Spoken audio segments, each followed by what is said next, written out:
la revue de presse à droite. Tout annonce le Parisien aujourd'hui en France. Petit dessin de rançon, 2 Français discutent, ils sont allés voter au second tour de la primaire.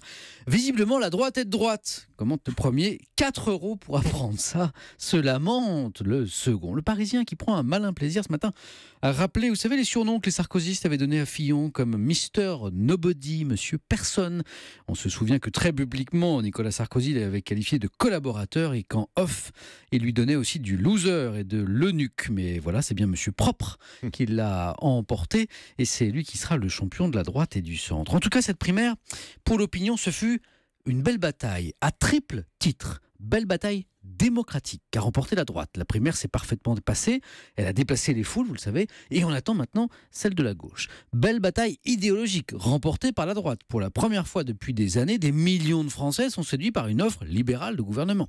Et puis belle bataille fondatrice, enfin, le vainqueur ayant de bonnes chances de remporter la présidentielle. Attention, attention, prudence, écrit ce matin le Figaro à ce propos. Pour Fillon, tout commence. La campagne qu'il vient de vivre donne une faible idée des obstacles qu'il lui faudra surmonter pour conquérir le pouvoir, ce qui est une chose, mais surtout pour gouverner sans décevoir les Français, ce qui est une autre. François Fillon, Libération, ce matin, l'a rebaptisé leader Maximo, allusion au score sans appel de sa victoire, mais aussi au personnage principal de la une du journal ce matin, qui n'est pas Fillon, mais Fidel Castro, mort à 90 ans.